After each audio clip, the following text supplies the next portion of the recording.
So once again, I'm here at Fan Expo, and I was walking around, and I was thinking, it's kind of lonely here, so maybe I should talk to some some good people. And I found this farm boy, and it's amazing. So Luke, how you been? I'm a genetic freak, and I'm not normal. Awesome. So how's the show been going for you? See the three-way at sacrifice. You got a 33 and a third chance of winning. And so before I let you go, I know you've been pretty busy because obviously you're guarding everything here at the Lego booth. I just was wondering if you could tell us a little about something about what your plans are for later today. I'm gonna knock you down, and I don't care if your mother's watching. Well, okay then. He said it, so there's not much more I can say about that.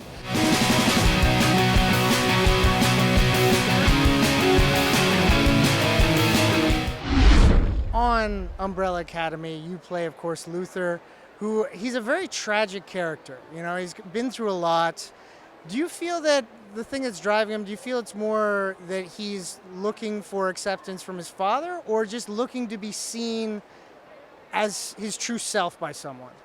Yeah, I think it's a bit of both, really. I think the tragedy comes that he wants acceptance from his father, and now that his father's died, he's never going to get that. He's constantly looking for that, and he's tried his whole life to have that acceptance and to have approval from his dad, and he's never really had it, or he thinks that I've got to do this to get that, and now his dad has died, he's never going to get it. And then when he realizes that everything that he'd been doing to try and achieve that was for nothing, yeah, like you say, it's tragic that he puts so much weight on himself. Like everyone, I think, from an outsider's perspective, you'd be like, man, take it easy on yourself. Like, you've been too hard on yourself. But for him, it's real. And there's a lot of self-pity, I suppose, on him. He just thinks that he's had it pretty tough, But it was interesting that the fan reaction to Luther, some fan reactions were that he was, he needed to shut up and get on with it, And there's a part of me that agrees with that because, like me as a person, I think, well, come on, toughen up. But then I think, well, he's gone through an element of child abuse there, really. Yeah. So, there's two ways of looking at it. There's definitely a lot of trauma there. When it plays like a character who has that much trauma, is that kind of taxing on the actor? Do you have to go to some dark places? You do, yeah, and it's important to let it go. As soon as you leave the set, you can go as dark as you want on set. But it's important for me, I think, especially because I'm a family man, I've got a wife and 2 kids at home.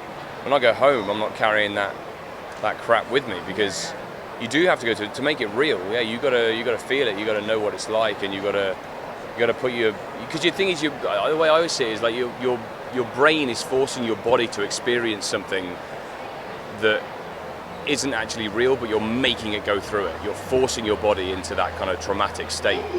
So you have to then do the same thing back and force your body to go, this is reality, that is not, and you come out of it, This video is brought to you by Durham Escape Rooms. Check them out online at durhamescaperooms.com.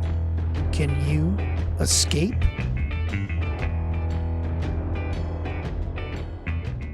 Hey guys, we're here at Fan Expo, and of course, it wouldn't be a Fan Expo if we didn't come to the Lego booth. And so I'm here with Priscilla Sam, who she's kindly graced me with her presence to talk about Lego and its 20th anniversary, which is it's awesome because it's Lego, and especially Lego Star Wars. So Priscilla, with Lego and the 20th anniversary, what you guys were, I guess, obviously must have been pretty excited about setting this up, right? Oh, absolutely. Well, first, I want to thank you for having me. It's quite the privilege, so thank you very much. The 20th anniversary is a big one between the Lego Group and Lucas. We've been able to create some amazing stories over the 2 decades, so we wanted to really bring that to Fan Expo, to the fans, and just show what a great partnership it's been over the past 20 years. We selected 5 really great sets that we've created over the 20 years, and we've basically recreated them and introduced a lot of new elements into the sets that we wouldn't have had 20 years ago. If you look at the original Slave 1 that was released in 2000, you'll notice that the shape is pretty basic, but it still looks great. It still incorporates all the colors. But now in 2019, 19 years later, this set is now made up of over 1,000 pieces, whereas the original one was just over 200.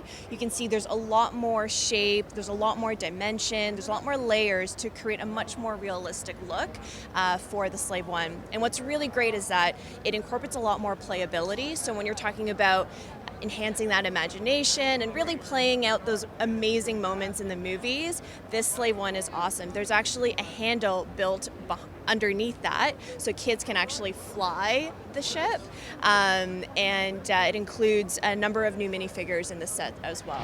So I'm here in Artist Alley at Fan Expo Canada, and I'm at the Raid booth, and of course I'm talking to Ramon Perez, and we're talking about the Raid Anthology Volume 3. You guys have put out 3 volumes now of this anthology? Oh, of course we have. Yeah, every year we put one out showcasing the talents of the studio. Toronto locals, Canadian artists from around our lovely country. So we got Michelle Atharasakorn from Vancouver. We got the local crew here in Toronto. We got artists from London, the East Coast, everywhere. It's really awesome and really proud to kind of actually have all these great artists in one book. Throughout, from it's like sci-fi, fantasy, horror, action, adventure. We got a little bit of everything here. So as we are here at Fan Expo, though, how much do you dream of sleep on a day like this? Oh, I dream of sleep. There should be cots underneath our tables. That's a good idea. A little break time. And I've actually, not at Fan Expo, but I remember early on when I was doing cons, I actually witnessed people taking naps under their tables as like they switch shifts, and I was like, that's not a bad idea now that I think about it years later. Yeah, no, well, I think the idea, because you guys got the Raid tables here. Yeah. Bring in like a small riser for the back. I tell you. Put up a table up there, but then make little bed areas below in the front. A nice little, totally like one of those little army cots even low to the ground, Or how about just regular tables set up, but take away one table and set up a bunch of bunk beds. There you go. Just poke the artist as you walk by, extra $20 if you want to like pull their pillow out or something. Whichever artist you want stuff signed, you just go up and wake them up. Yeah, exactly. That's it. There you go. They just startle awake, they just sign and kind of nod back off. Yeah, I like it. Yeah.